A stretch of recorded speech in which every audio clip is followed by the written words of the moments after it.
Welcome to another episode of the On the Water Podcast. I'm McKee. Today, I've got Ron McKe of Striper Maniac Lures. You could catch 40-pound bass almost every night. Wow. Just because they swim in schools don't mean they read the books we write. I like that. I turned around and looked and I was like, it's Ted Williams. It can be a dangerous proposition, but It's cost me girlfriends and it's cost me jobs. And it's the first time I've seen striped bass over 70 pounds. Welcome to another episode of the On the Water Podcast. Beautiful. Let's go! Buzzards Bay Yacht Sales knows that a great boat dealer is as important as a great boat. Why?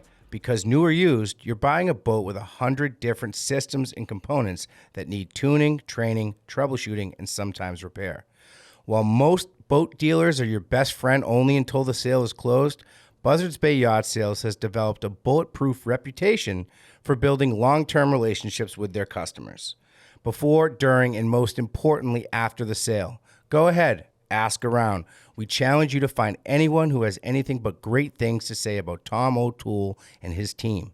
With 6 locations from Freeport, Maine to Jupiter, Florida, including Marblehead, Massachusetts, and 3 offices on Cape Cod, Buzzards Bay Yacht Sales is committed to providing the best possible product, customer service, and support for both recreational boaters and passionate sport fishermen. It's true, who you buy from is as important as what you buy. Visit buzzardsbayyacht.com today.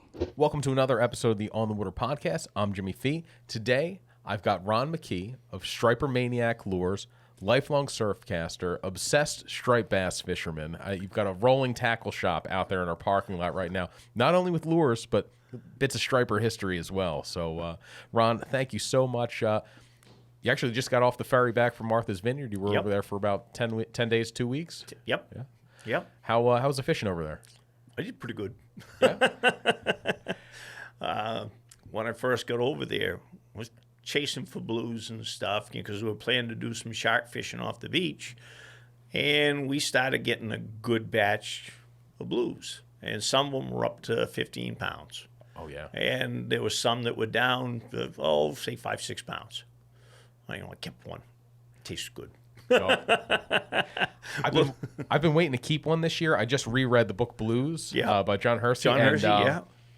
I have all the recipes. I took pictures of them on my phone, so as soon as I catch a bluefish, it's convenient to go take it home to eat. I'm going to try to cook my way through that book, but hasn't happened yet. So it's been a good year for blues, though. It's been a very good year for blues and stuff. The thing that's surprising us is the sharks, the brown sharks, showed right up. I mean, this is so early for the browns, it's insane. But as soon as they hit the beach, the sand and stuff, the stripers go to the rocks. Oh, okay. Yep, go to the rocks or else they go way out. So when I wanted the bass and stuff, I went up on the North Shore and found a couple of my spots. I fish a lot, and I did pretty good with the bass. The sharks definitely push the bass around. And it's been the last 3 or 4 years that I've started seeing more of them. I lost my biggest fish of the year just a couple days ago to a shark. Shark ate it. I got it. Probably even with the missing chunks, it was probably still my biggest fish of the year if I'd have bothered to weigh it. Oh, it'd been cooler if I could have. But it's uneasy. You let I let it go, kind of float it off, and then you heard them just rip it to shreds. Oh, yeah. It's the browns are. The brown population is right off the charts. So the stripers are going more and more into the rocks. And that's what we ran into. The last 3 years I've run into that up in the Vineyard. Okay. And, last year, everybody was fishing over on East Beach around the corner from the Rip. Well, I didn't want to catch blues, so I went down one of my jigs I make and stuff, and I'm about 200-300 yards down by where the stairs come out from the parking lot, and, I started numbing the bass. And I mean, it was every single cast. 17 casts, 17 stripers. Wow. I had guys coming down the beach and they're stopping their fish on each side of me and stuff. And I get 1, maybe 2, and it's every cast. And all the fish I was catching were all slot size, up to, I think I had a few of them that were probably 36, 37 inches long. And I got right in close. That's where the little guys like staying and stuff. I get 2 nice little ones. I'm talking 12, 14 inches long. And they hit that 4-ounce jig and went right to town. And it's fun because they get up on the top, and the little guys and stuff, they get up on the top. It looks like you're catching a sailfish or something like that. The way they're splashing all over the place. Oh, yeah. Get them in, put them back in water. Off they go. Sometimes I wonder if I'm catching the same one 2 times in a row. So you do sometimes. You get into the schools, you're like, how many of them are out there? Yeah. But so you've been fishing the Vineyard for how long? This year will be my 50th derby. 50th derby. Wow. Yeah. Now, how have you seen the fishing kind of ebb and flow over the time? What would you say the fishing is now compared to what would you say your peak? It changes every couple of years. Yeah. We've had years where the bass were, if you knew what you were doing, you could catch 40-pound bass almost every night. Wow. And I'm talking, this went on for years. Since they've changed the regs, every year for the last 5 years, I've caught multiple striped bass in the 46 to 48-pound range. And the same place, I go down a little bit where the smaller silver sides are, and I'm catching this. I'm talking 7, 8-inch stripers. Most people won't go where I fish. The young kids will, but they're looking for big fish. So they don't even think about trying. First thing they do, I want that rock. So big, they would dive into the water, spook the fish that are right at their feet, and, what's there and stuff is gone. And they head out on the rock. And I'm sitting there saying, you just spooked the fish, I learned one thing a long time ago from about Gaddis. Every Sunday morning, don't walk in the water until you fished it. And that has been my mantra all my life. And I've caught some nice fish. I've been on the stage during the Derby with some fish I've caught, where that lake is away from me. Oh, man. And it's like, they don't listen. I can't remember who it was that said this. Just because they swim in schools don't mean they read the books we write. I like that. And that's one of the things I've always done. It's like, they're like us. 2 of the things that I chuckle at and stuff. You want big fish? Slow things down. Well, why? You ever seen a fat person run to a buffet? I get up I get a good brisk pace to the buffet, but maybe never running. You understand running, what I'm saying? No, oh, yeah. Stuff, and that's why some of the plugs I make and stuff, I make them so that you retrieve them real slow. Why? You want big fish? Okay.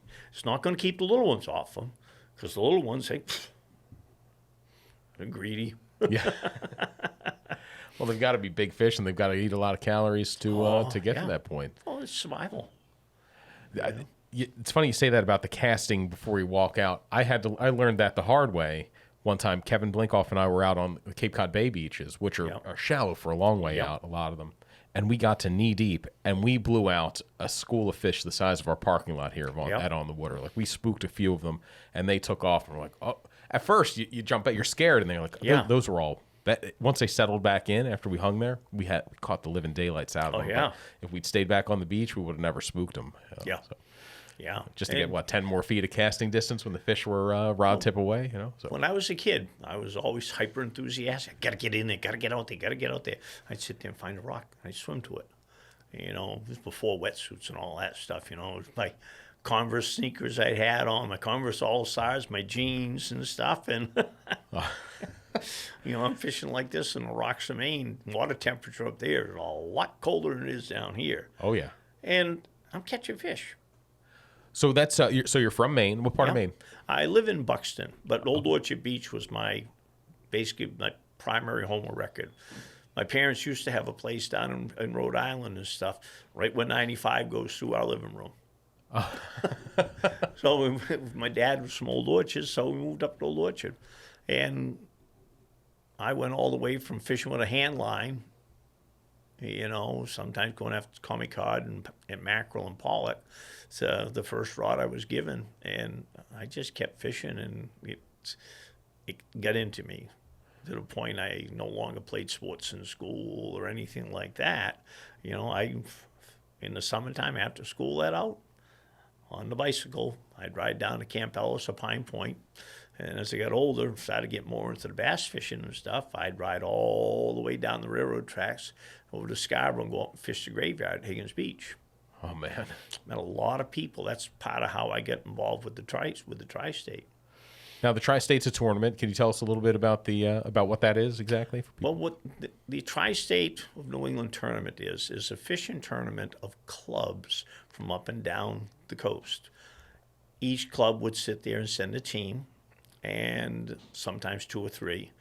And we had clubs from down in New Jersey all the way up through Maine. Some of the best fishermen you could ever imagine. You know, Bob Palm was one of the guys that started it up. Him, Ray Noiser, a few other people and stuff. And they broke the teams into groups, 6 people, a 6-man group, and there was somebody from different clubs and stuff. And they get to fish with all kinds of really, really good fishermen. And I was a kid from Maine, and I was, back then, I had to hot hook a lot of times. And they were happy to get me on the team because, you get trophies and plaques and stuff like that for it. But one of the biggest things that we had is back then is because we had all these clubs from everywhere, we all talked about everything that was happening in our home waters, some of the rules, some of the things we'd like to see change and stuff, some of the things that we were doing. Sometimes we look back in retrospect and says, I probably shouldn't have done that. There were times and stuff we'd come back off the beach, and some of the guys that have ropes, 40, 50 schoolies and stuff on them and stuff. And, it was because it was a point thing, the number of points for the number of fish and la-di-da and all that stuff. But one of the things is everybody started getting to meet each other and know each other. You go to the shows and you never did see people that you knew. And that's all the way back to the Heinz Memorial show, back when they had the swim wrangler and everything like that and stuff back in the 60s and the 70s. Oh. And it was really cool. I learned so much personally. I got to know Bob Pond. I'd met him out when I first found out about the Tri-State and stuff. And all the stuff that I picked up, there was a section there between the Tri-State and me getting kicked out of the house, so to speak. Go do something and stuff, because I'm a pain in the tail end. I had 4 sisters. Not a good combination. So they shipped me off with my uncle and stuff, and they'd get a place down on the canal. So, and this is back in the 60s. What was the canal like in the 60s? For a kid who's really not very observant, I caught Tommy cod, I caught fluke, I caught striped bass. I'll take this. Oh, no kidding. Yeah, I didn't have any rods and reels and stuff at that time and stuff. And so I was using the stuff at the cottage that they stayed at. And that's the same timeline where I met Stan Gibbs. Oh, yeah. That was his laboratory, basically, the big canal. Time. And he's watching me, and I get this junk gear, junk plugs and stuff, and I'm trying to catch stripers and stuff. I see people like him catching them. It's like, I want to catch one of them. I want to catch one of them, I'm going to bring it up to the house and brag. Here we were going to sit there because, rule of thumb, I catch it, bring it home, I got to fillet it and help cook it. But he see me. He was down the rocks from me, and he come walking over. Didn't know him from Adam. And back then, there was none of this, you can't talk to older people when you see them. There's all this. There was none of that. And he says, so how you doing, young fella? And again, this is before I knew who the hell he was. He says, that's pretty rough stuff you're using. So he reaches in this bag he's got, and I didn't realize at the time it was a plug bag. And he gave me a couple of plugs. He said, try these. Showed me how to rig them up and everything, and showed me how to cast them and stuff, told me what I should do. And didn't catch any stripers. I did catch a fluke on one of them. Oh, yeah. Oh, yeah. That's when I found out the fluke had big teeth. Trying to get the hook out of it and stuff, and all of a sudden it's got me. Oh. But over time, he paid attention to me because he'd see me there every year. And I think it was 2-3 years later, I got my first striper out of the canal. It was a 17-pounder. Oh, wow. And he was down there, and he says, well, as you're learning, and as I went more and more, met Bob Pond and everything, had different gear I was using, he would, every time he see me, would take a minute. And one of the things I was lucky about during that time frame between everything from my rod building and plug making and everything is the old timers, when they saw that you were willing to put the work in and learn, they wouldn't tell you how, but they tell you, well, why don't you try something like this and see what you come up with. So just kind of steer you a little bit, adjust your course just a bit. Pretty much. So around that time and stuff, knowing him and fishing the ditch and stuff, I met some people that later on became the big popular names on the canal and stuff beside him. And that's when I realized that, wow, this guy makes these things. And it was about the same time when I met Bob Pond. On that same timeline, I had paper route. Oh.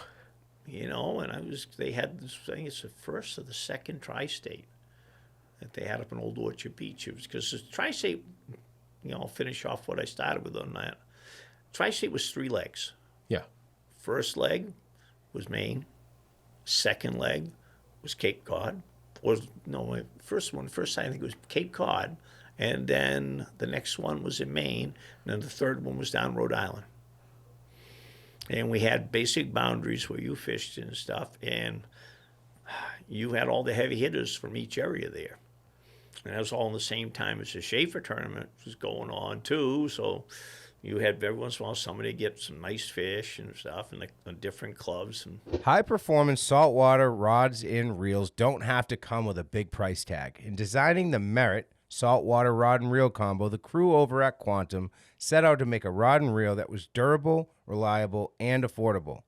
It begins with the reel, which is sealed to IPX standards, protecting it from salt, sand, and spray, perfect for surf, jetty, or inshore use. It features a CFX 200 carbon fiber extreme drag system for smooth, consistent pressure. The rod is built on a graphic composite blank with HD 304 one-piece stainless steel guides, combining power, sensitivity, and durability. Available in sizes from 7-foot inshore to 10-foot surf casting combos, and starting at just $130, this is a combo that you'll love to fish yourself and is tough enough to lend to that brother-in-law or child or knucklehead buddy who wants to see what fishing's all about.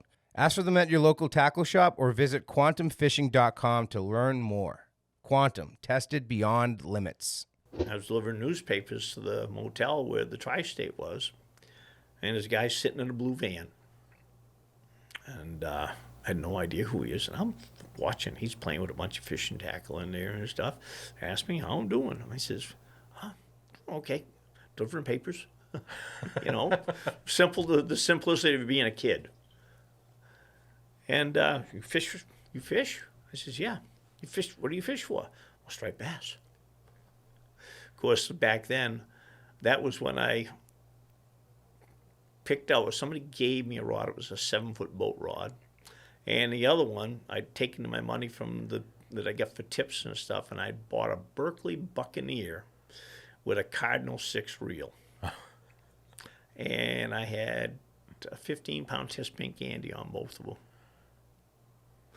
So anyways, he's sitting there looking, and he says, well, stop back here when you're heading back home. So I finished delivering the rest of the papers. Fastest delivery I ever did in my life. I come back, and he's sitting there at the Edgewater Motel, and he had a box for me. Well, my mom and dad know can't take anything from strangers. I told him that. There's about 8 plugs in it. And he looked at me. He says, well, I think I get a solution for that. Wrote a note, put it in an envelope, and I had to give this to my parents. And if they didn't want me to have the lures, I had to bring them back. Well, I get home, and my mom took that, and she looked at me, showed my dad. He looks at me, and it's like, okay. I got the lure, I get the box of plugs about like this.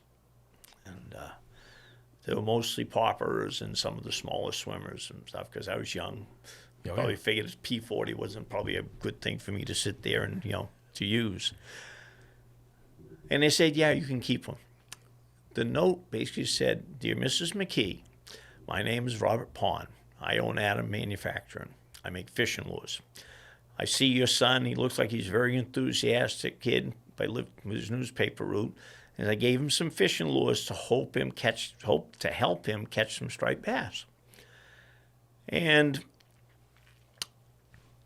I'm like, Well, I went the next day, and I told them what my parents said. And this is the way you're going tonight. I'm going fishing. Well, good. Stopped the next day and stuff and tell me because they were there for the weekend. So this is an investment in a way to get some local intel for his tournament too. Oh yeah.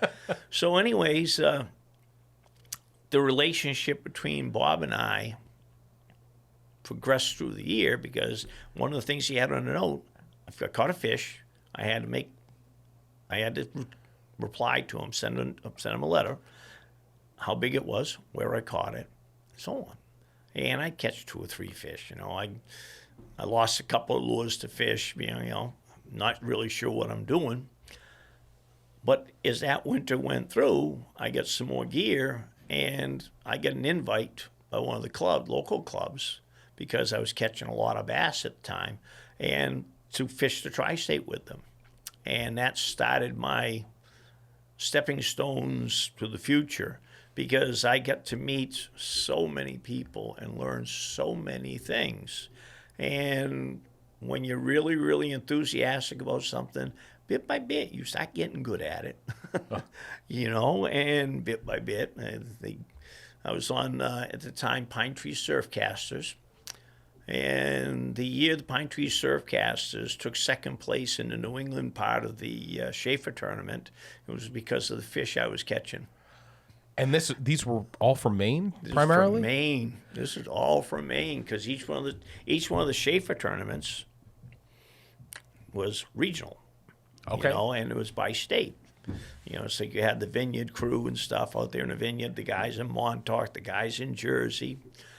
And through that, as I met more and more people, and all of a sudden started connecting the dots, the names to the different places, and because I was a kid, always trying to help me. Yeah. You got some people, oh no, they wouldn't help somebody if they were drowning. But I learned so much from them up and down the coast that I also learned that fishing's different in different places, because the food's different in different places, because the different color lures make a difference in those different places. Sometimes now I kind of chuckle at people when a color makes no difference. Okay. Well, one day I went to the point of putting a mackerel, putting a pollock, putting a flounder all next to each other, and silverside and sandeel. I says, well, if color means nothing, why some days you only hit this and hit this? And that's one of the things that I started putting more and more when I started making plugs. I started putting more and more into it. Because originally I made custom rods. I wanted a custom rod, and the guy who was going to make them for me couldn't. He was a carpenter. So he let me use his bench in his cellar. There was more sand and stuff down there than anything, but he showed me how to make a rod. My first 2 rods were Lamiglass blanks, a 9-footer and an 11.5. Do you remember what blank? Oh, yes, I do. 136 3M, my 11-footer, and the 108 3M was my 9-footer. And I had the Cardinal on the 9-footer, and I had a Mitchell 302 on the 11-footer. And I had 20-pound pink candy on that, and I had 15-pound pink candy on the Cardinal. And then I found I could get a spare spool for the Cardinal, so I had one that had a 12-pound test on it. I mean, between those two rods, now you're set. You've got two good surf rods to cover two different applications. That had to be a big turning point for you in terms of the learning curve changed because the mistakes were more expensive at times. Not tying a good knot, not servicing my reel, drop the rod, nick a guide. And at times I said, what happened? Why am I breaking off lures? And when I started paying taxes and stuff, when I was a young kid, I get my income tax back, and I'd always come down here to the saltwater tackle box every spring, and I spent every single penny of it on fishing tackle. So I started doing this and doing that. And when people started seeing what I was making and seeing it was working really good, it was like, Bob Pond and Stan Gibbs are probably the two best people on the plug building side of things that I had ever met, because they critiqued in a way that gave me the ability to sit there and solve the problem or to try different lures. So they provide, when you began building plugs, you got insight from Gibbs and Pond? I get insight from Bob Pond. It wasn't until Stan Gibbs was in the hospital that he got a chance to see what I was doing. He says, "You've done it." Quote. Wow. But again, back then, we could sit there. People my age now could actually talk to kids and guide them. We call them Dutch uncles. It's like when I was rod building and stuff. I got a chance to sit there and meet Charlie Murat and his son. I got a chance, and Charlie Murat, well, try this next time. Whitey Kruger. Oh, God, he loved my rods. He gave me a blank one time, a white one. See what you can do with this. That was back when Top of the Dock was going and stuff down in Gansett. And they took a moment to show me something that they did. How do you think I did that? They didn't tell me. They'd let you come to your own conclusions about it. Oh, yeah. Yep. And they were good conclusion for the time. With the new blanks and everything today, I wouldn't bake a rod the way I did back then. A little chuckle with all of it. I built, 1 year I made more tuna rods than Murray Brothers down in Florida. And a guy came to me, "Can you dress up my pool cues? I got a tournament coming. I'd like to go in there with real fancy pool cues." Okay, so I dressed them up. Well, I didn't realize that pool tournaments, they weigh the pool cues and everything. That's all important because they're competitive by the weight. Well, I dressed them up really nice. The problem is the thickness of pool cue and everything. There's a lot of thread and a lot of epoxy. I increased the weight on the pool cues that they disqualified him on. So then I started looking at the rods that were coming out in the blanks, and I stopped putting fancy stuff on my rods because a blank is designed, it's a tool to do a certain thing. And the more thread you put on it, the more it doesn't function the way it's supposed to, especially now, like with the stuff that's out there now, the nanotechnology and everything. I got a striker blank out in the truck right now. That's what got me the bluefish that put me on the stage last year at the Derby. It's a 9-footer. It's that thick. Mm-hmm. The amount of thread that's on that is just on the guides. That's it. Because if you do put it, you have a smaller margin of error with such a lightweight blank. It is going to change. The more you dress it like you do a GSB, an 11-foot, it's just gonna it's going to change it. It's going to have a much more significant impact on the action.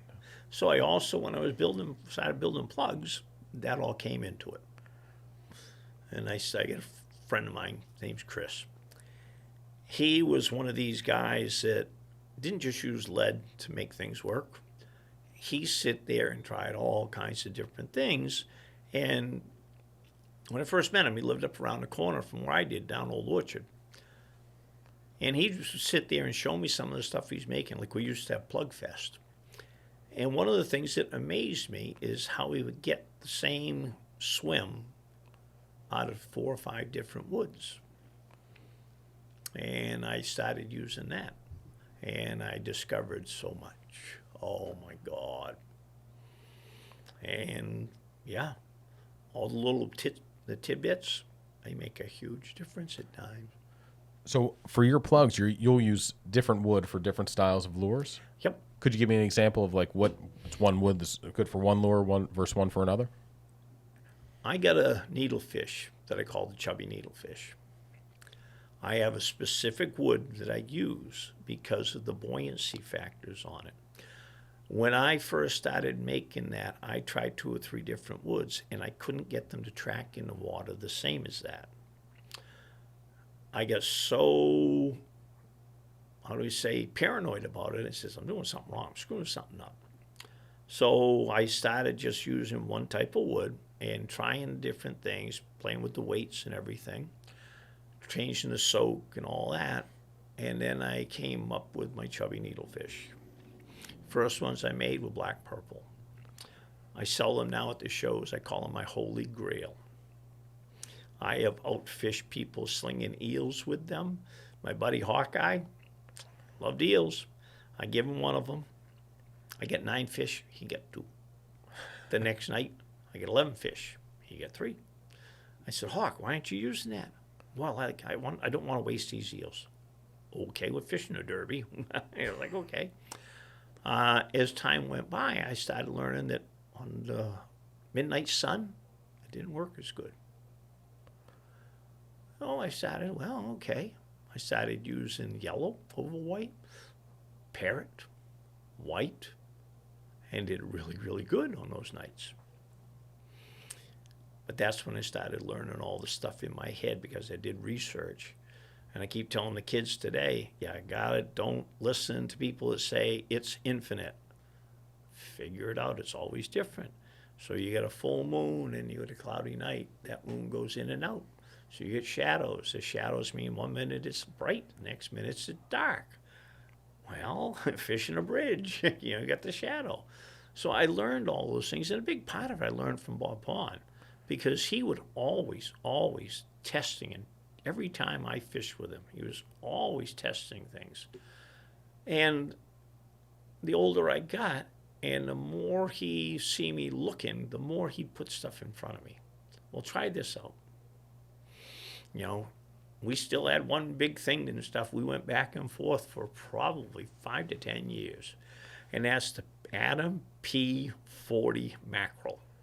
Wouldn't make them. With the saltwater season in full swing, one of the best ways to get in on the action is by reserving your spot at the rail aboard one of the best headboats in the business, the Helen H Fleet. They truly offer world-class fishing that begins in early April with the starfish drifting over the winter flounder grounds in Cape Cod Bay. Come summer, the Helen H Fleet starts running past Nantucket to the best fluke fishing grounds in the Northeast.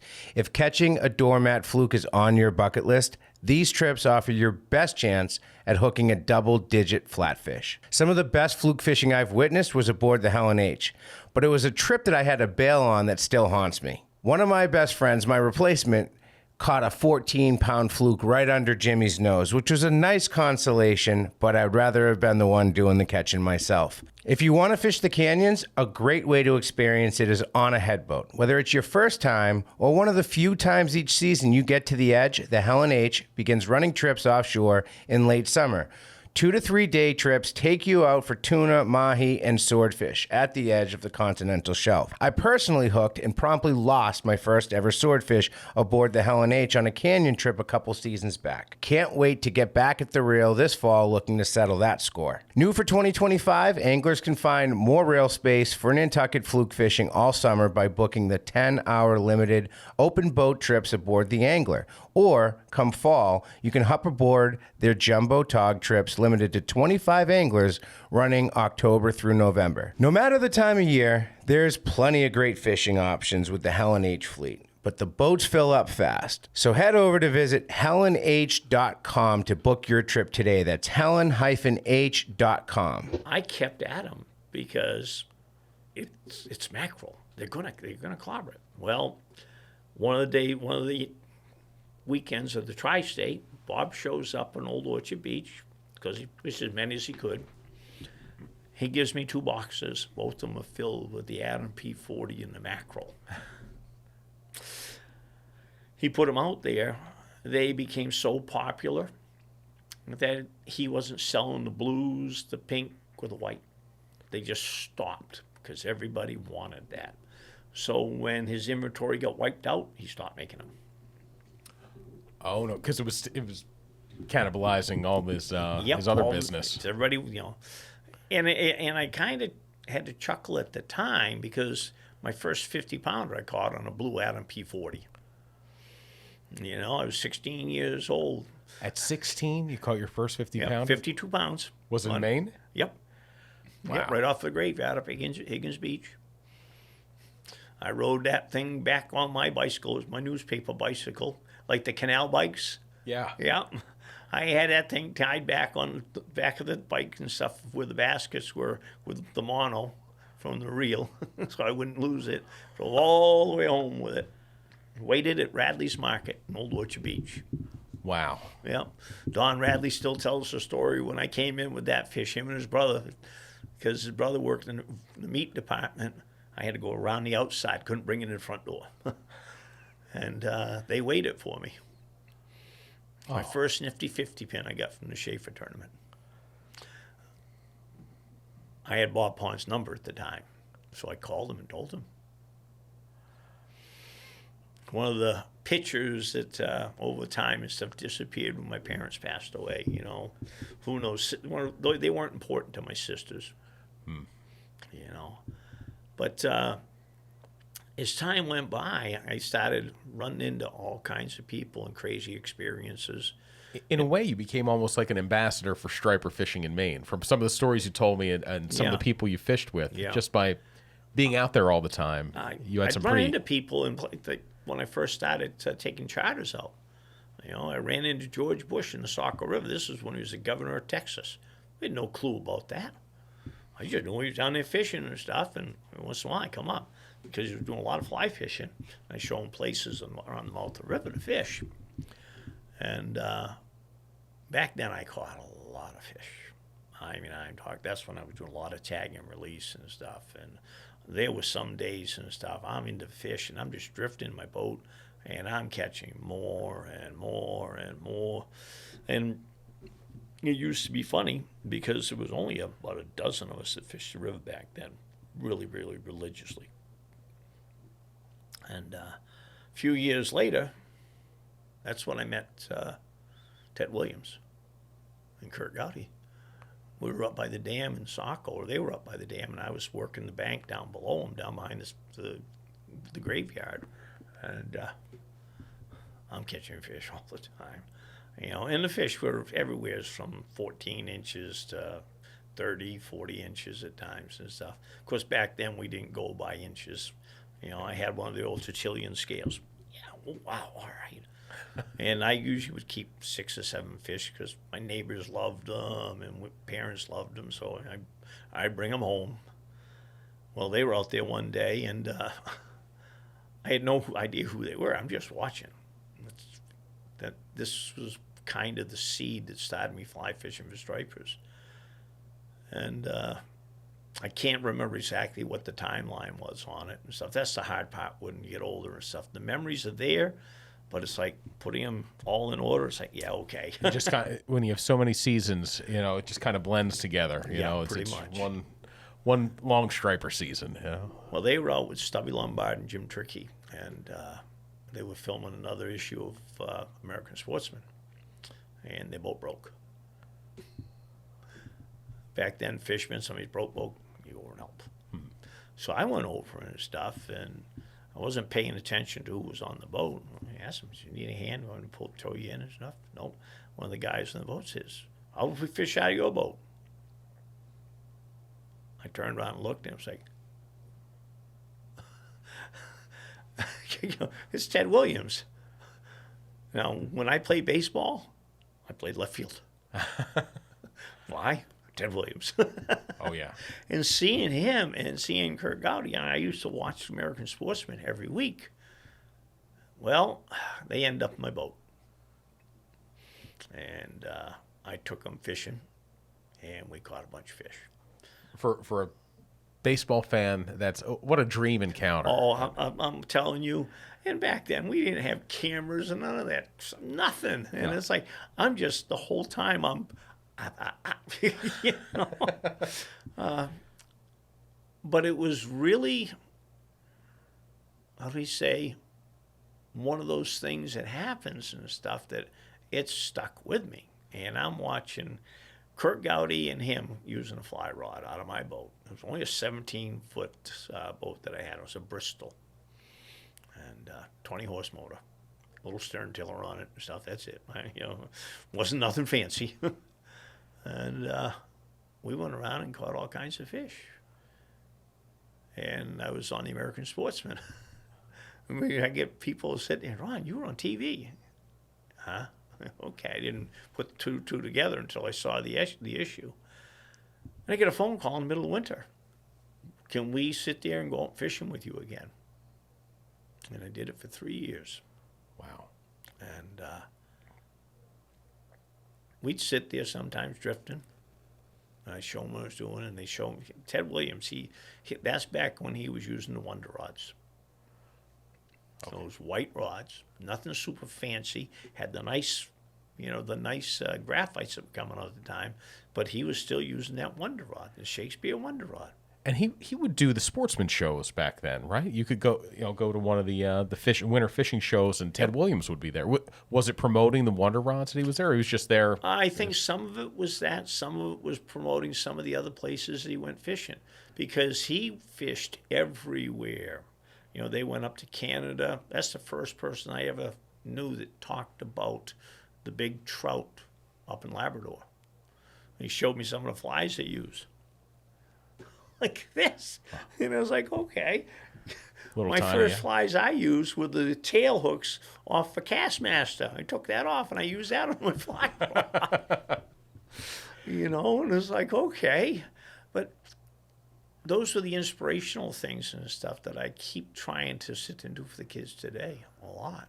Because people like that, those people that had those reputations, at that stage, I had no clue about all that stuff, and they took a minute.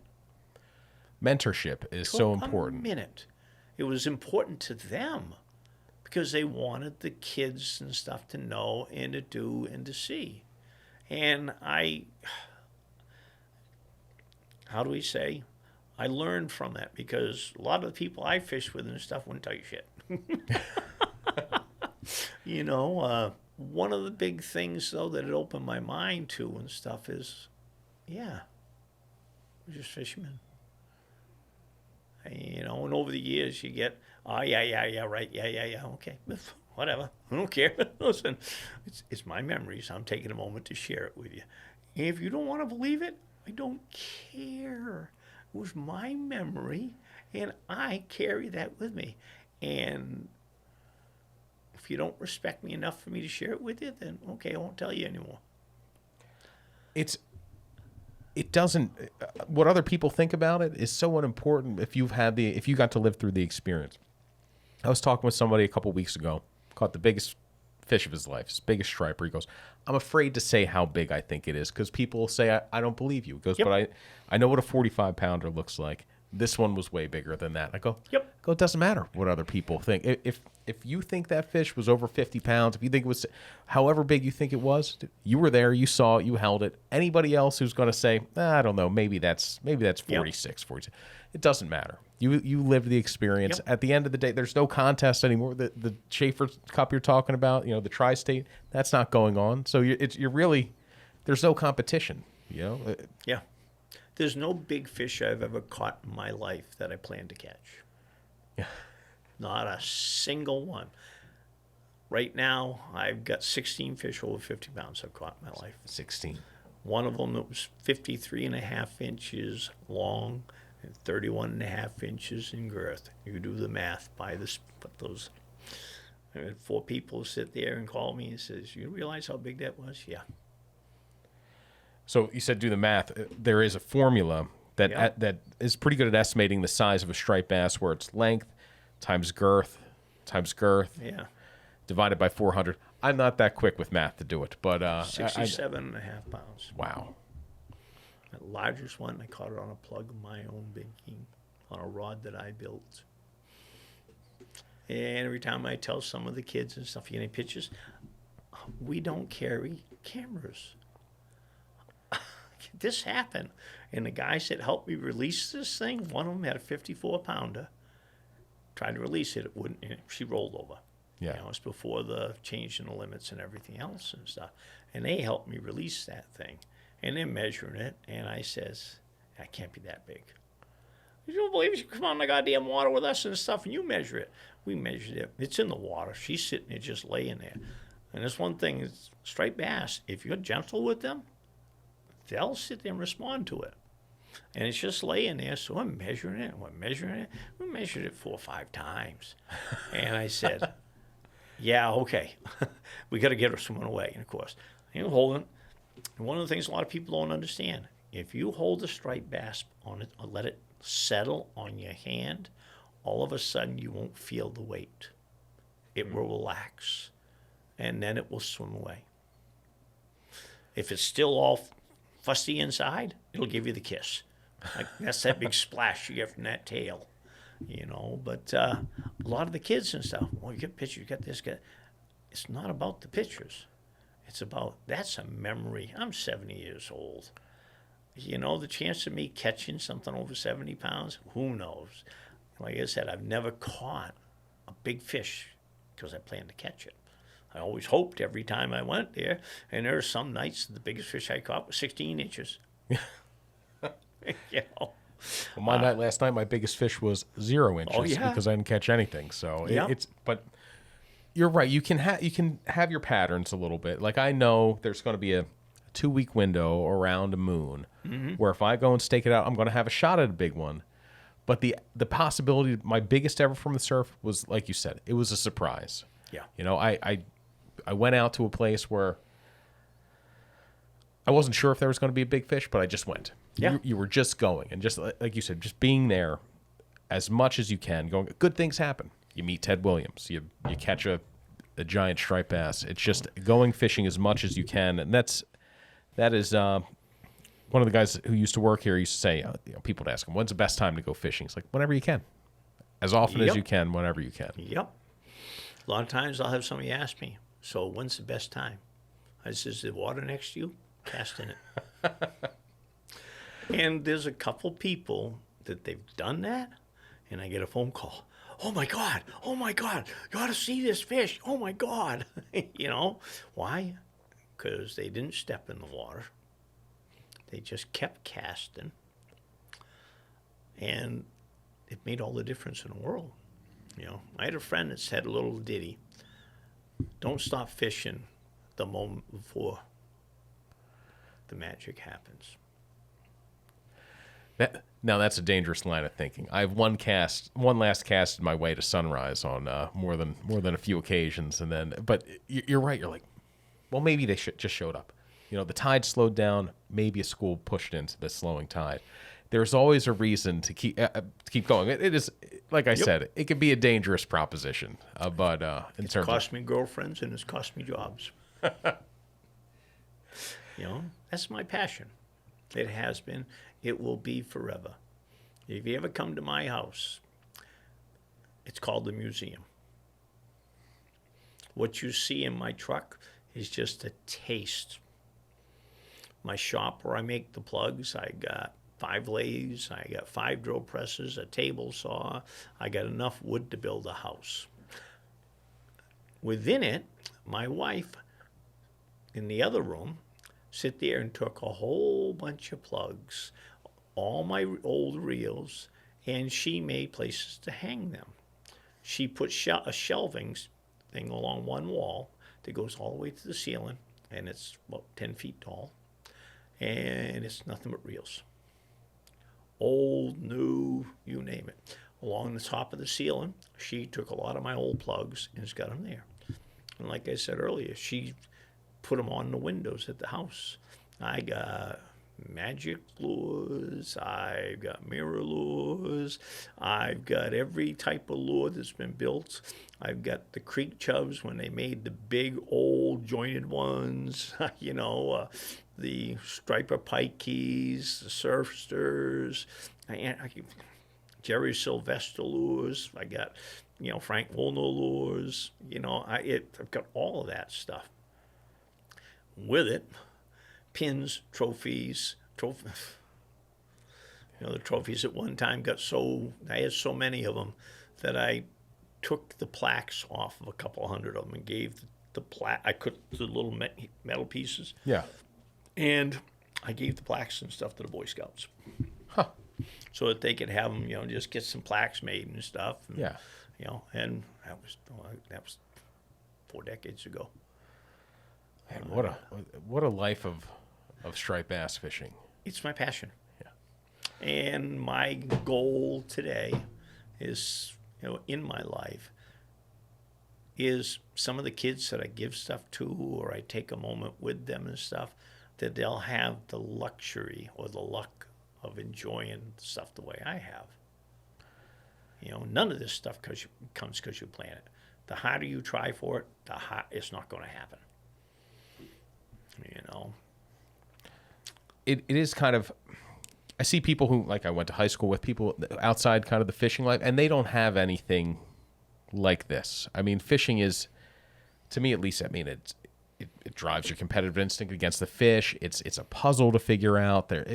There's so much to it that I couldn't imagine life without. Like, there'd be such a void. Yeah. You couldn't fill this with, certainly not with golf, and not with, I don't know. It's something that it really is a gift, like you said. Yeah.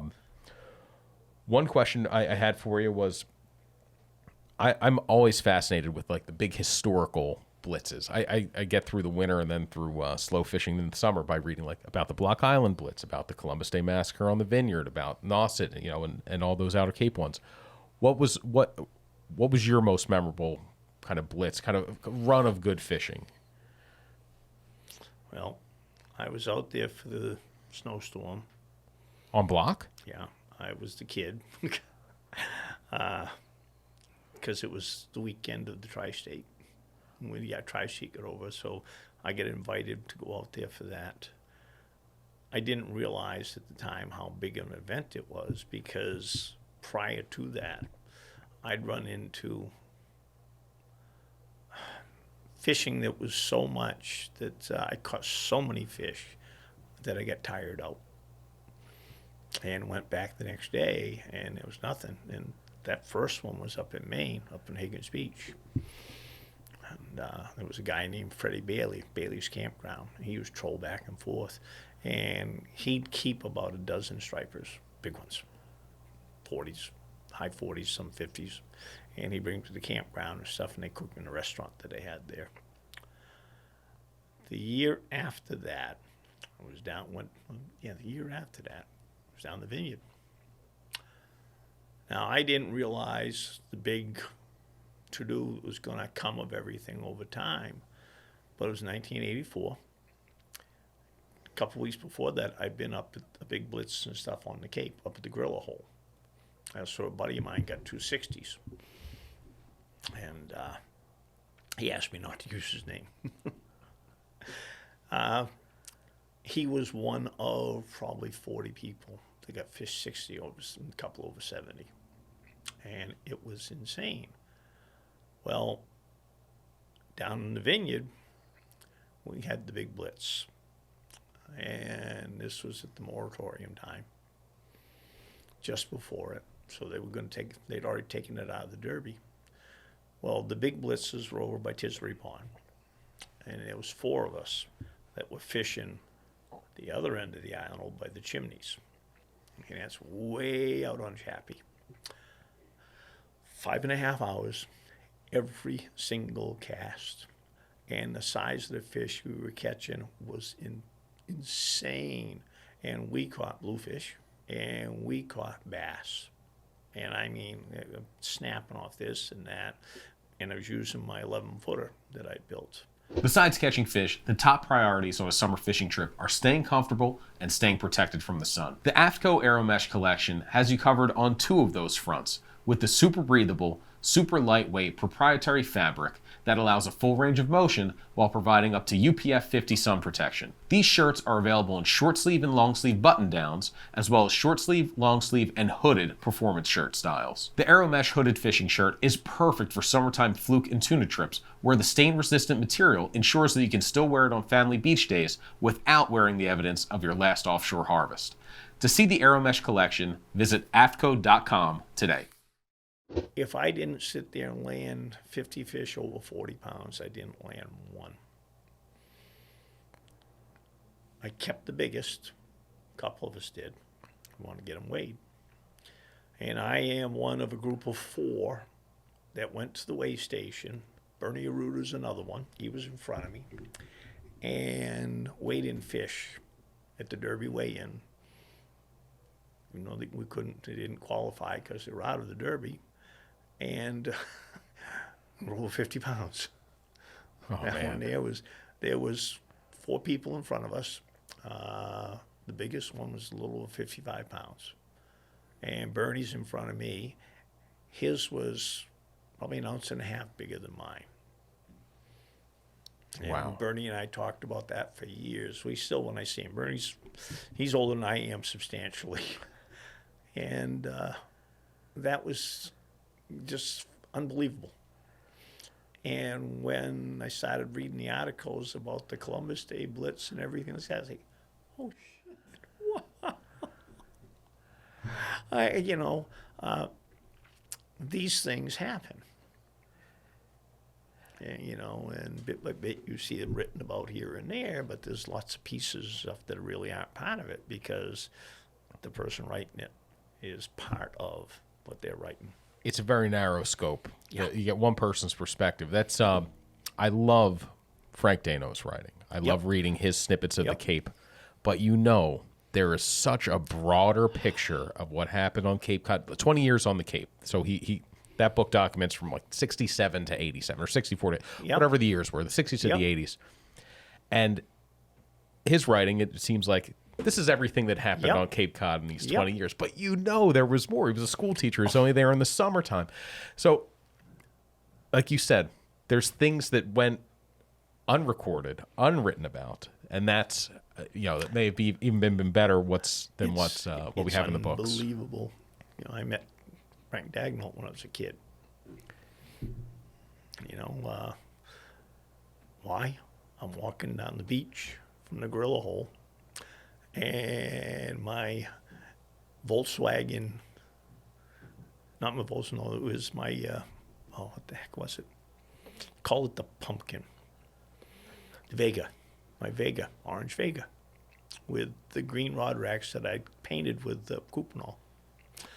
And I was way out, 5-6 miles out, way out beyond the parking lot, And this is a kid's summation of the distance.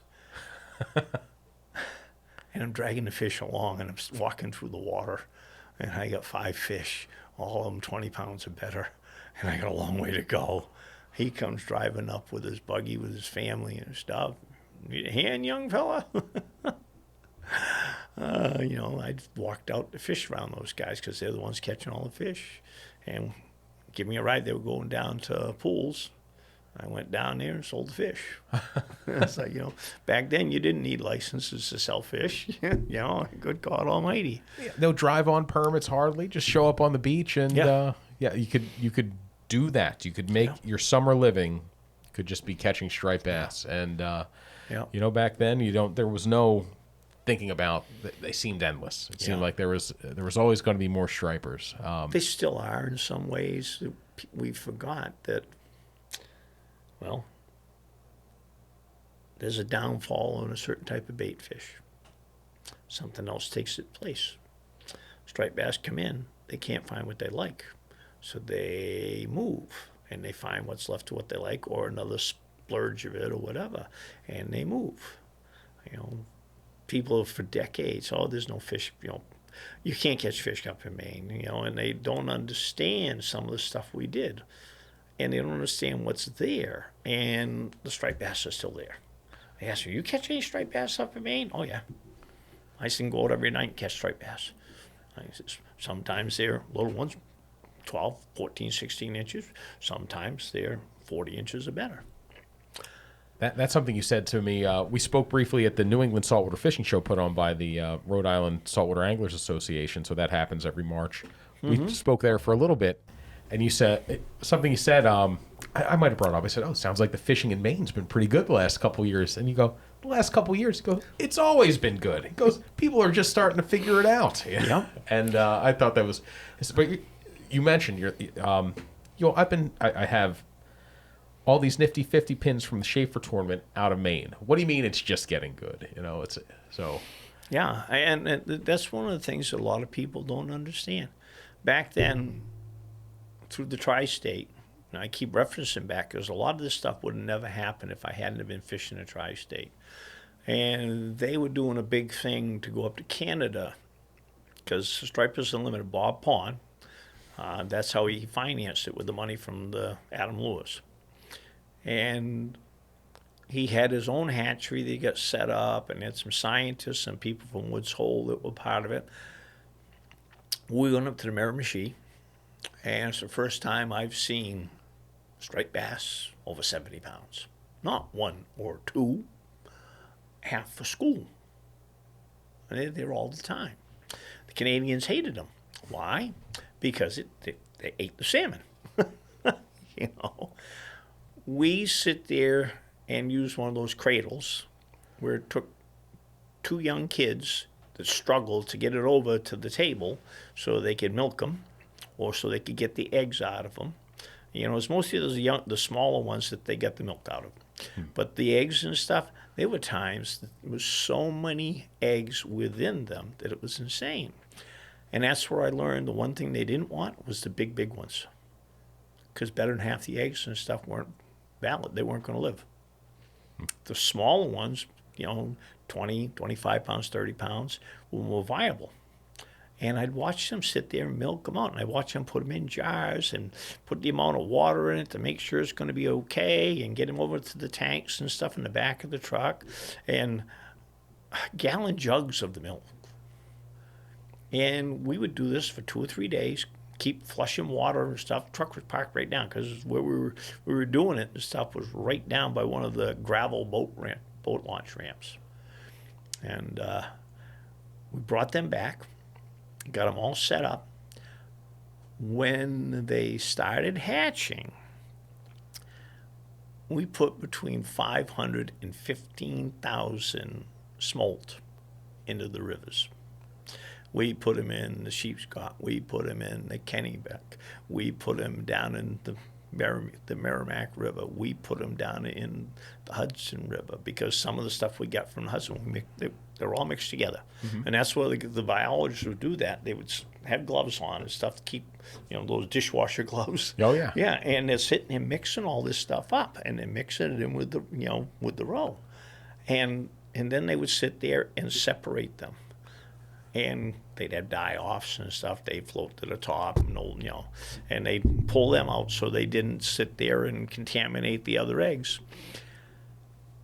Over 3 or 4 years, if we didn't put over 100,000 smolts into all those rivers, and of course, we'd always had striped bass, native striped bass, and a lot of people don't understand that.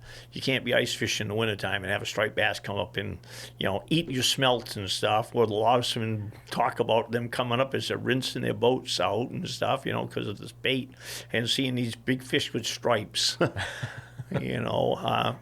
Yeah, and that's in the winter, you're saying, yeah. Yeah, and we did this.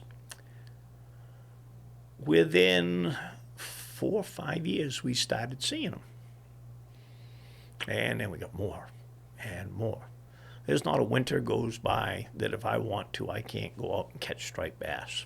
And a lot of people say, there's none there. Oh, we don't have native stock Maine. No, we don't have this. Well, you go look at Maine with 3,700-mile coastline, those fish spread out. Yeah. And there's all kinds of food for them. Yeah, there had to, at some point, I mean, and must still be now, some level of spawning activity happening in Maine. If they can spawn at the Miramichi, they can certainly spawn it. I mean, the dams may be the limiting factor on some of the rivers, but... Every single year, every single spring, I go up into Merrimack Bay in Maine. I put my kayak in the water.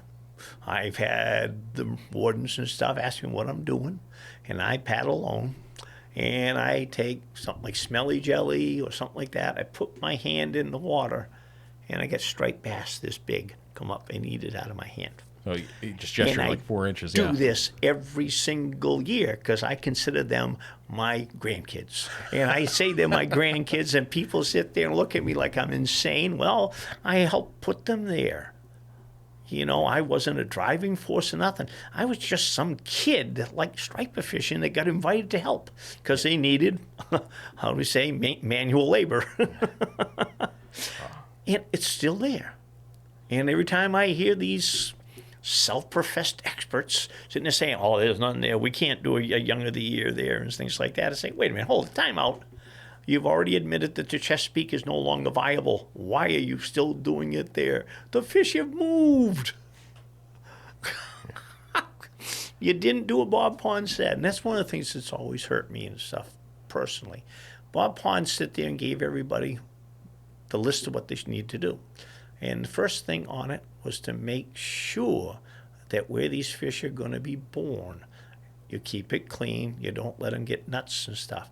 But as people die off, there's nobody there to carry the torch and stuff, and, well, the places get nasty. Yeah, he funded a lot of the, and was instrumental in a lot of the studies that figured out that in the previous decline in spawning in the Chesapeake, and pointed out, this might have been in Striper Wars, it was in one of the books, might have been Striper Wars, where he points out that the DDT, which was the spraying they used to do for pesticides, which had all kinds of far-reaching... the osprey shells were so thin that they were breaking the nest. That's why the ospreys declined. They said that the striped bass eggs at that time, once they got hit with the DDT, would have not the oil glob. Like there was something with the oil in it that they sank to the bottom instead of being neutrally buoyant, which they need to be in order to survive. But Bob Pond was really a driving force in conservation. And I think part of it, in one of the books they said at the meeting, he stood up and said, hi, I'm responsible for killing more stripers than anybody else I was in at this the room. Meeting. I used to go with him for Bob. I used to go to them with Bob because he wanted people to hear it from another voice. You know, and I'm in the same boat now. I'm making custom fishing lures. A lot of fish are caught with my lures. People say, you got to do this, you got to do this. I don't have enough life left to sit there and make my lures so that, they're easy for fish not to get hooked. Yeah. But I have researched everything in the world to make sure that mine work good. And Bob Pond, myself, Charlie Soares, and a few others, we're the ones that come up with the idea of bending the barbs. Got that out of a guy who fished freshwater. Every fly he tied, he bent the barbs. And that's where the idea came from. You know, Bob asked us one time, we were together and stuff, and he says, what do you think about this? Wow, cool. Well, I was one of the monkeys and stuff on the water that tested it. But there's just so much of it that we, passed along to each other. With the Tri-State and all the other clubs and stuff. I mean, I've actually got paperwork of over 100 clubs from back in the 60s to when the clubs all phased out. I've got a lot of the old paperwork from the Tri-State and stuff and everything. And I go through it every once in a while, and I look at the names and the number of ghosts that are within there and stuff. And I see some of the numbers of the fish, the size of the fish in, different places. And you would see, down Rhode Island in the fall, we got a lot of fish. 3 years later, wow, we only caught a few. 2 years later, we caught a lot of fish up in Maine. And then they changed. The place we were catching them, they weren't there. Go to other spots, wow, we find them. The Cape, same. And I fished all these places my whole life. Yeah, how did you end up in so many of the places where it was happening? How were you at Block? How did you end up on the Cape? How did you get to the Vineyard? I fished all the time. Yeah. I fish all the time. And just people from the clubs would be like, you should check this place out? No, or? I just would fish all the time, and I would stumble on it. I got one rule of thumb I've always had with fishing. If my gut tells me something, you think it, do it. I have walked into situations where driving along, and I get the smell. I pull over, and I'm going through somebody's yard, and I'm catching fish, and they watch me. That's but and the next thing I know, they're down there next to me with a fishing rod, and I've gained a lot of access that way. But I do this every year. I've been doing this through marriage, divorce, whatever. I have never stopped my striper fishing. And with fishing the tri-state in all those different locations, going from the tri-state, fishing the Vineyard Derby, and then going to the Rhode Island leg of the tri-state, and getting phone calls all over the place, and knowing Bob Pond. When I first really started getting really friendly with him, I went to the Heinz Memorial. And him and Avis were in the booth, and he had to go speak. So he asked me if I'd sit there and sit in the booth with Avis.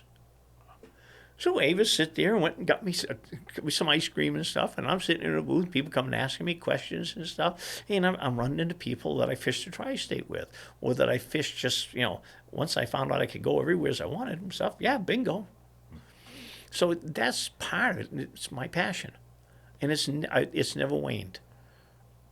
I've never not wanted to fish for stripers. There's been so many times where I'm into bluefish or other fish like that, fighting around and stuff, and I go find stripers. Sometimes it's all little ones. Sometimes it's all big ones. Sometimes it's in places where people don't fish there. Okay. One of the things I tell people a lot of times, I'm a good fisherman. But I ain't that goddamn good that I can go every place and stuff and catch fish you say aren't there. I'm sorry. It's just my passion.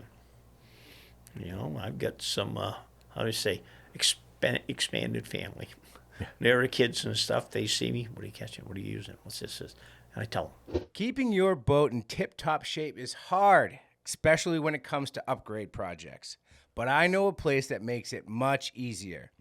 Boat Outfitters makes custom solutions designed to enhance your fishing experience on the water. They offer tackle storage systems, bait prep stations, cutting boards, rod holders, and leaning posts that keep your gear organized and accessible. Their durable King Starboard marine plastic is built to withstand the harshest conditions and will last the lifetime of your boat. For over 40 years, boat builders and boat owners have trusted Boat Outfitters for innovative, durable boat accessories and hard-to-find parts. Whether you're upgrading your boat with OEM replacement parts or customizing storage solutions for a more efficient setup, their team of knowledgeable engineers is ready to help you plan your next project. Boat Outfitters, proven parts to max out your time on the water. Check them out at boatoutfitters.com today. That exchange of information through the clubs, that's something that's evolved. Like that, having the clubs in those tournaments, that's where guys would exchange ideas. Then it moved to, for a few years, the forums. Were you ever active on like Stripers Online or stripe-bass.com? Hardly, because I was fishing. I'm serious. That is true. People would ask me sometimes, how come you don't do this and that? I says, I was fishing. The big blitzes of bluefish we had down in Rhode Island 20 years ago. My God, we go down there, it's snowing like hell. It's cold out and stuff.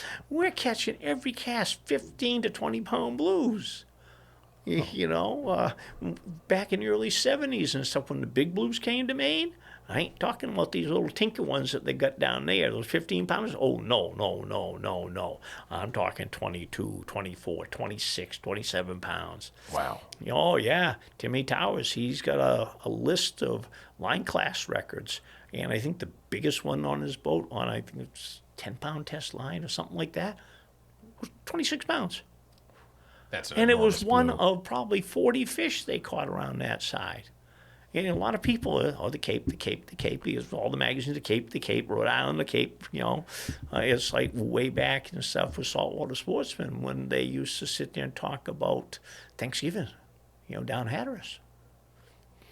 I wanted to see what that was about. Bingo. I took a week off from work and stuff. Down I went. Oh, baby. For the drum, or? Yeah. And of course, some monsters. And it's like, wow. I've never done that. I fished Hatteras in the winter for stripers.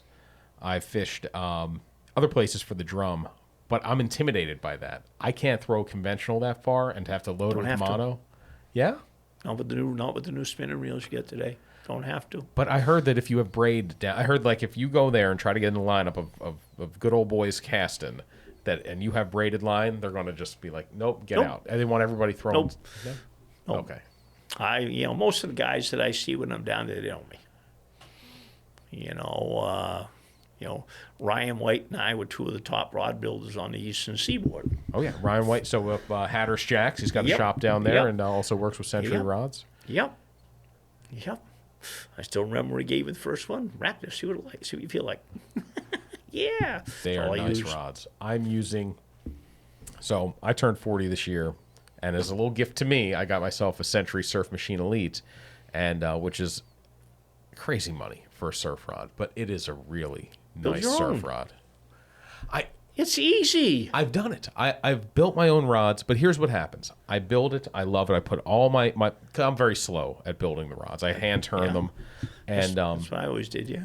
Then I break them, and I'm like, oh, it's an emotional thing. I'm like, holy shit! I put everything into it. It was all the wraps I liked. I did a cord. I love cord grips on the rods. That is I'd rather that over the shrink wrap. But then when I'd break them, and I seem to I never had one for more than 3 years that I built. I've got one that's 20 years old, but most of them, they would break pretty quickly. I break too many rods. So I couldn't do it. It was this emotional investment, and then I'm like, God damn. So I'm using all factory builds right now. But I do want to get back to those two that are on the top of my truck right now, two of the first Centuries came off the line. And I tried to break every rod that I built, and I ain't been able to break them. So one of my Centuries, we're going to talk about rod breaking in another episode with some of the guys from the office, but I broke it away. It had nothing to do with the rod or how I was casting. They seem to find ways to break. I find new ways to break them. I broke them on my bike, hooking my bike at the canal, all kinds of things. But that's why I stopped building rods, just because it hurt so much to break the ones I built. I had a friend of mine, he went fish to Tri-State with me one year. He broke 4 rods. In one tournament? Lost a $700 fly reel because it come out the door of the truck and didn't realize it. And this was down in Rhode Island, down by the Fenway. And it's the year I got a 54-pounder down there. I was fishing off the rocks in front of the Fenway, and it was like, hello. Yeah. How many different states have you caught 50-pounders in? 4. That's incredible. That's to be able to get one in over that spread of. I caught one in a boat in Jersey, and the rest of mine are in Massachusetts. Most of mine are off from shore. I got 3 out of the boat, and I lost one in the boat up in the Sauk River a few years ago. The eye was this big. I don't know about you. Size, yeah. I had my hand right down measuring it, and this never changes. Yeah. And the eye was that big. There was a ½ inch between my finger and my thumb. Unbelievable. Maine passed the no gaff law. I'm holding on to the 60-pound Andy I got as a leader, and this thing just going, rooting his head back and forth, and went, bing, and she just turned her head down. Same way. I have no idea how heavy it was. I know it was a huge fish. It's hard sometimes to have a passion, because you got to accept there's a lot of things and stuff you might like to do too you don't end up doing, because once it gets a hold of you, you're out there and you get that smell or that feeling, or your gut tells you, my sick time at work, 90% of it was used because I was fishing someplace. The phone at the old gatehouse down in the Vineyard and stuff, I used that phone 6 times to call in sick, at least. The phone at George's down in Galilee, used that phone twice. Captain Don's tackle shop. Yep, he woke me up one morning, Ron. the fish are down there. It's one of the rocks that we fish. And someplace I don't speak about because I don't want access to go. And unfortunately, too many people find it, and the next thing you know, there's 20 people there. And, yeah, hello? There's another one. You know, that phone booth, the phone at his house, if I couldn't get into the shop, I used that 3 times. I had one job way back when I got a whole bunch of blues, and my picture is in the Portland Press Herald and Gene Letourneau. And I was a young kid. Here's my picture there, and I'm supposed to be working. My boss, John Nathanson and stuff, I go into work, and he's got the paper. He's up, his feet up on the thing. He had a restaurant down in the square in Old Orchard Beach. He said, nice picture. I stopped. He says, that's a lot of fish. I said, yep. He says, how about we do it this way? You finish out this week, and I'll see you next year. You might be more ready and stuff. Gave him my pay, and the next year, bingo, that was my job. Were you more ready the next year, or did you do the same stuff? No, I didn't. The blues weren't in that thick, and the stripers and stuff, they were mostly on bait. So, you know, and it's like anything else and stuff. It changes how frequent because you got to get the bait. And I used to dig my own worms. Oh. Oh, yeah. So the sandworms and bloodworms up in Maine? Yep. Well, I used to go down the beach and get the ones on the beach.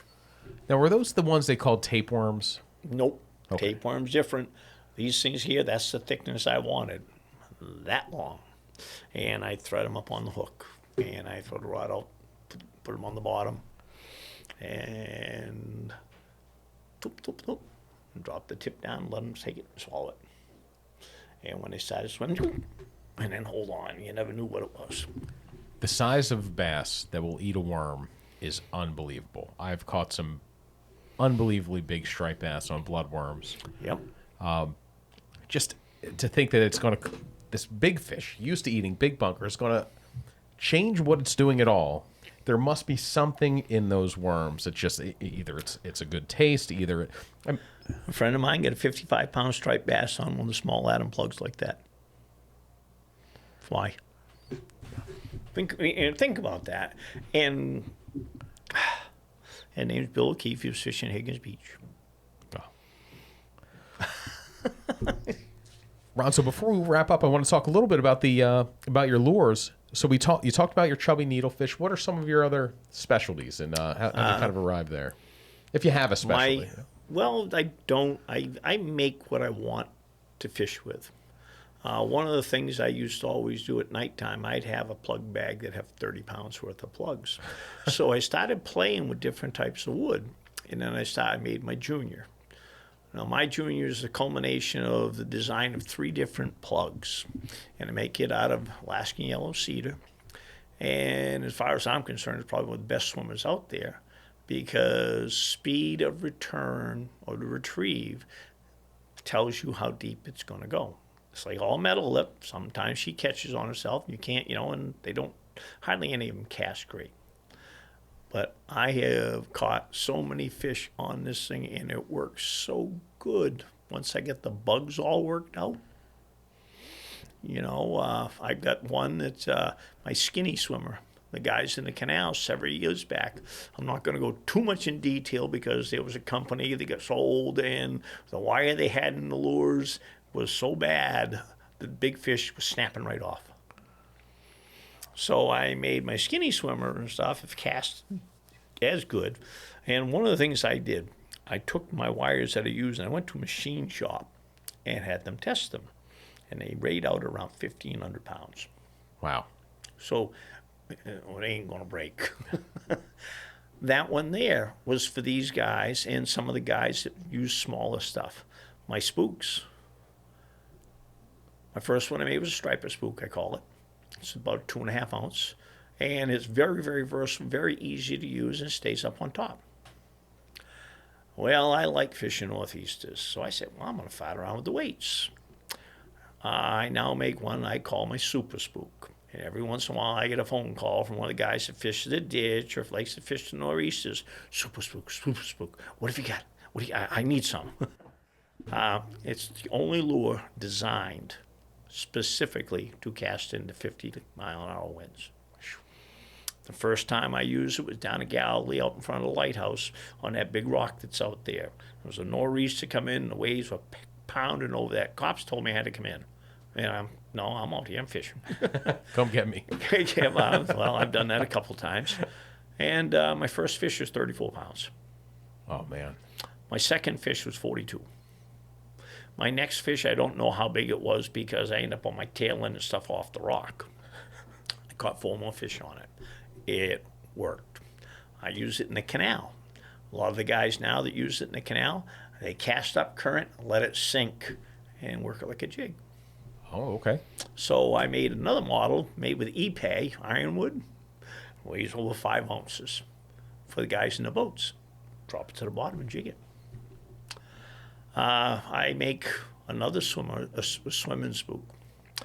Right now, I'm in the process of making one that's a scent plug. We just put I put up an old story from one of our early issues on Arnold Lane and Bob Pond's. Yep. They call it the Stinky Atom. Yep. And that had a scent chamber for Arnold Lane was a Yep. There's a distinction between surf fisherman and surfcaster, according to Frank Woolner. Surfcasters, we stand on the beach and cast out. Surf fishermen launch boats into the surf. And this was Arnold Lane did the latter there. Yep. Oh, yeah. I've got some of those lures. And it does make a difference.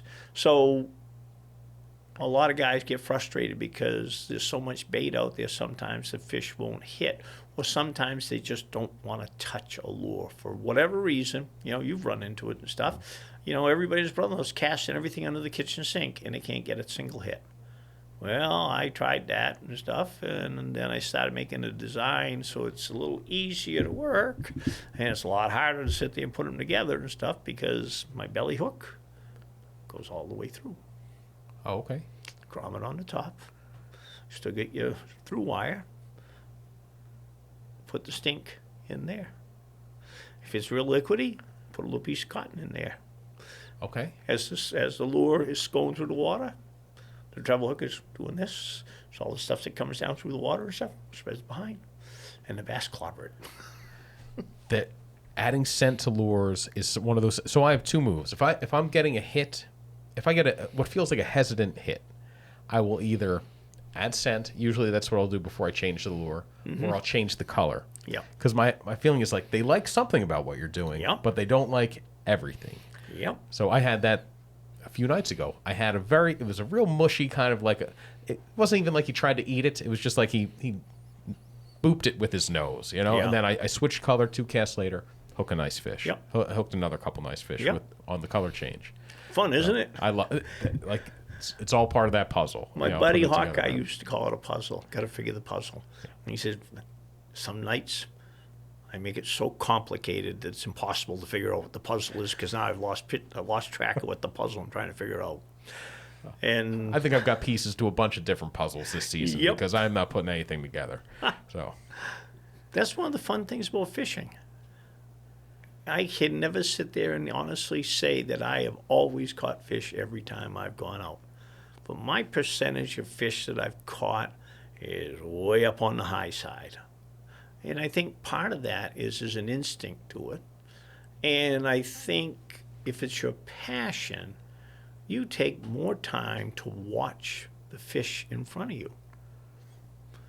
And I'll give you an example.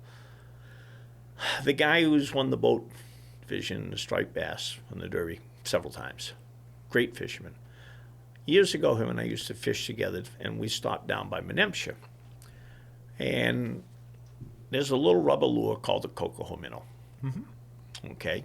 And they're a fantastic striper lure. Well, we were up in the boats, and we're watching a bunch of stripers underneath the lights and stuff. And I'm playing around with that and stuff. Well, I said, okay. I put one of my white jigs on because they're hammering that. I put a piece of pork rind on it. Have you ever tried to pull a piece of pork rind off a hook? Oh, yeah. Not easy. No. I'm jigging that. A striped bass this size to this size coming up. Taking it off. Just stripping it right off. And he's looking at me. He says, no. And we did this probably a dozen times. And, this is the old real pork rind, not that silicone-coated cloth they use now. And just strip it. A fish, can you imagine the power that fish has? That's because in order to get it off, because I fish a lot of bucktails, and I have my old Uncle Josh original pork rinds, and then I have the newer run, which isn't quite as good as so my old ones I cherish them. But to get them off, you've got to rotate it around the barb, pull. It's a to-do. It's a pain in the ass to even cut it. God. But to have a fish strip it off it's pretty wild. Oh, that's small. Yeah. Not something like this. That's small. Oh. It's like, you're kidding me. We take the time to decipher it. Well, okay. That explains why the other night I couldn't get a fish in. And it could be anything with the type of hook you're using. Are they sharp? Do they stay sharp? Do I put too much time into sitting and worrying about certain hooks in this company and that company, and not enough time in how to figure out why the plug works? Bob Pond had 6 different poppers he made. Most people have no clue about that. Yeah, I know the striper swiper. That's a couple didn't work for diddly. I can remember 2 of us down in Lobsterville one morning and stuff, and we're trying to get, because Lobsterville used to be the bluefish spot during the Derby, and I had one of the striper swipers, and he had one he was working on, and the cup was a little different, and he couldn't catch fish on it. And we went back and forth. He had a bunch of them with him. We tried all of it. But you're saying, so he had 2 different types of poppers with a slightly different cup, and the new one he was working with didn't work at all. Didn't work. Same size, same color, blue and white. I still say the blue and white Adam striper swiper is probably one of the best striped bass lures ever made. Do you know how he landed on that blue swirl color, or why? Was there something he wanted to imitate with it? He said it matched something about how they looked in the light. Bob was really, really specific about paying attention to the light and the shadow and stuff and things like that, the water temperature, the stuff in it. All these things make a difference. I did a seminar about that during Striper Day down at for Zeno's thing. And I've gotten so many questions from that and stuff, and it's everything from fishing a bridge with the shadow line, the lighthouse, the light going across, and there's a shadow line with the lighthouse going across. Over the years, I paid attention to that so much that it's insane. Why? Because there have been so many times that's made all the difference. And it's based upon what Bob was saying, the light. Whether it's in the daytime, whether it's a nighttime, whether it's in a storm, it makes a difference how they see the colors. And I guess the blue and white, according to the way of thinking and stuff, was one of the best ones. I mean, you got to understand, originally, he only had a couple of colors. That was it. White, blue and white, and the squid. Yeah, that was kind of the transparent amber one, right? Yeah. Once he went to plastic. So, and that's what he had. Well, Ron, we're pretty much out of time here, but this was. I feel like we could go for another few hours, and maybe there's a part 2 to this someday. Well, that's up to you guys. We'd love to have you, man. If somebody wants to get a hold of your plugs, what's the best way to do it? Well, Larry's Tackle has them. Saco Bay Tackle has them. Coops has them. M&D has them. Mako's has them, or direct to me. Okay. Either through my email or through my phone number. My phone number is 207-423-7864. And if I don't have them in stock, sometimes it takes a while to get them in stock. So that's the hard part. Because you're fishing. Pretty much. Pretty much. My biggest thing people tell me, I'm never going to get rich doing it because I give too many fishing lures to the kids. And when I get a kid I see who's really excited about them, I do for him what Stan Gibbs and Bob Pond did for me. And there's not a couple days ago at Larry's Tackle. I'm talking with Julian and stuff, and this kid come up, and he's all excited about some fish he got and everything. And I look at Julian. Is he a good fisherman? Julian said, yeah, good kid, real good kid. So I says, I got something for you. Well, I got it. No, you don't understand. That's got to wait. This is more important. So I get him over to the truck. Julian comes over with him and stuff, and I pop in. I gave him one of my sand eels, which is a needlefish, and I gave him one of my poppers. And he says, here, have these. That's what was done for me, and I do it the same. It was paid forward to me. It created a monster. Well, hopefully I'm creating some more. It's a heck of a lot better than being on this. On the phone, for sure. Between screens. the phone and the TV, it's like if in my living room, my wife made me a fly tying station. And a lot of nights I'm sitting right there tying tail hooks of flies or tying jigs. My basement is all about plugs. I got a rod building set up down there. I haven't used it in 2 years because the plugs have taken hold and gone crazy. And I mean literally gone crazy. I used to tie flies commercially. It's all these things. Every one of them is all directly related to striped bass. It's a great life. It's my passion. Ron, well, thank you so much for coming in. I really appreciate it. This was great.